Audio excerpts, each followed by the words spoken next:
Hello, I know it's been a while since I made a video. I'm going to try to stay more regular. New habits sometimes are harder to develop, so glad I'm more regular at the gym, except for this week. So, Halloween, day before Halloween, knife slipped and I got to go to the ER. I had a hematoma from the bleeding backing up, and it was all swollen and gross and putting pressure on nerves and veins and everything, making it hurt. And then I have soft tissue damage and bruising, and had to get 4 stitches. It was about ½ an inch long by 3/4 of an inch deep. But hopefully that'll be fixed soon and I'll be back in the gym. In the meantime, I've been doing things at home, treadmill and walking and that type of thing that I don't have to use my hand for. It's right there on my hand, so of course weight bars and lat pulls and the abdominal machines and just about all the machines and bicycles push right there. And the doctor doesn't want me doing that because he doesn't want anything pushing, rubbing, germs, all of that stuff. He wants me to try to avoid and let it heal. So I got the light on behind me and it's like really bright. So anyhow, I was talking to my daughter earlier, and we were talking about different diets and fads and what have you, and how a lot of people complain after being on a fad diet about how they gain the weight back. And I said that's because they don't make a lifestyle change. They just want to see the results quickly, and they do what they need to do to see those results quickly, and then because they didn't change their lifestyle, they didn't change their eating habits, they didn't change their exercise habits really, they go right back to the old food, the old lifestyle, the old sedentary lifestyle, and they gain the weight back plus more because they went back to the way things were. If you go back to the way things were, you're going to have the body that you had. So you have to make a lifestyle change, and that's the difficult part because I loved Italian food, I loved pasta, and you can't eat pasta all the time and expect to lose weight.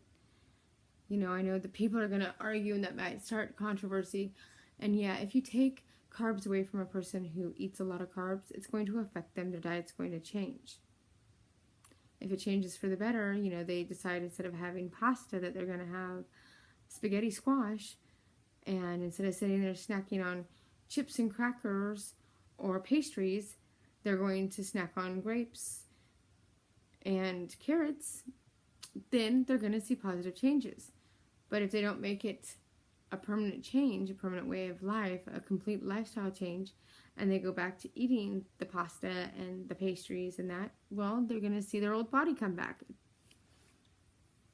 I don't do fad diets. I don't do fad exercise programs. I stick with the classic, tried and true. You have to burn more calories than you eat if you want to lose weight. If you burn the same amount that you're eating, then your weight's going to stay about the same.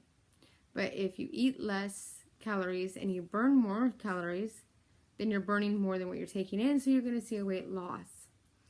So that's what, it all comes down to. And it's difficult because you do have to, count calories. You have to be conscious of how much you're eating and what you're eating. And that gets to be a bit obnoxious, but I think for me at least, and maybe a lot of you will find this true, after months of doing that, I know what a serving size of something is. I thought I did before, honestly. I'd say, yeah, that's a serving. And then, you look it up and you find out that that's 2.5 servings. And you're like, wow. Because most soda that you're drinking is probably 2 servings. It's not just a single serving. So double those calories. Just like ice cream. You put something in the bowl and you're like, that looks like a serving. Well, look at the back. How many ounces are in a serving, or how much of a cup is in a serving? That's a serving. So measure that out and compare that to what you have in your bowl. Because I think we really have lost the concept of how much an actual serving is for a lot of things. We underestimate how much vegetables we get. We think, oh, that's a serving, when really it's like a half a serving.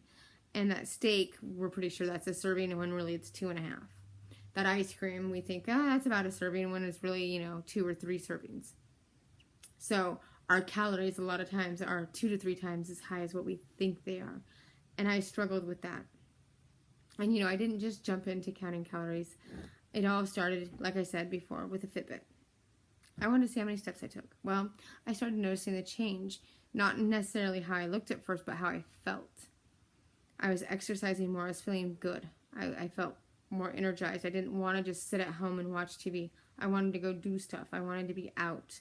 I wanted, to moving. And that kind of just snowballed.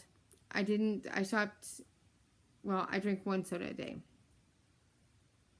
To where I was drinking like 6. I cut back to 1. And then I cut back to 1 a week. Like on a Friday or Saturday night, I'd have 1 soda. And I've pretty much gotten rid of soda now. I haven't had a soda in probably 9 months. I'll do iced tea. I'll make it at home. I'll do iced tea. I'll do sweet and lower. I won't sweeten it at all. I'll do coffee. Sometimes I do a sugar-free, calorie-free energy drink when I really need it. Or water. I do lots of water. Water. Hot tea, coffee. I will even splurge and get an iced coffee. Or I'll put some creamer in it. But you got to count those calories. And you got to remember, those have calories. Just about almost everything you're going to put in your body is going to have calories of some sort. And people don't necessarily realize that. But you got to count them. Once you start figuring out portions and how much your body actually needs, Americans, we like to eat for taste. And so we overindulge in very decadent foods and desserts and rich foods and fattening foods. And they taste so good. And then we overdo it. So we have 3 servings instead of 1. And we get fat and we get lazy. Once you start making those changes, it starts, like I said, mine started with the Fitbit and walking, and I started to feel good. And once I started to feel good, I wanted to do it more. And when I started doing it more, I started noticing the weight coming off, and I realized that it was taking work. Yeah, work.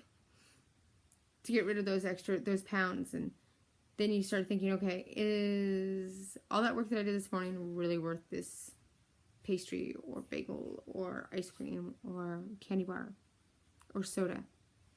You're just going to throw yourself back, ruin all of that hard work. And you start really thinking about your food. And so I did, because I was making progress and I wanted to continue to make progress. So I started looking at what I was eating and started actually figuring out portion sizes and how many calories things were. And I did that for a long, long time. And I think now I finally have a handle on it. I weighed in a week ago tomorrow, and I'm half the size that I was about 10 months ago. So I've lost half of me. And I don't always see that or feel that. I mean, I still have more energy, and I still am more likely to be out doing something as opposed to being inside. And maybe that's part of why I have a hard time staying up on the videos, because it's, sitting down and being in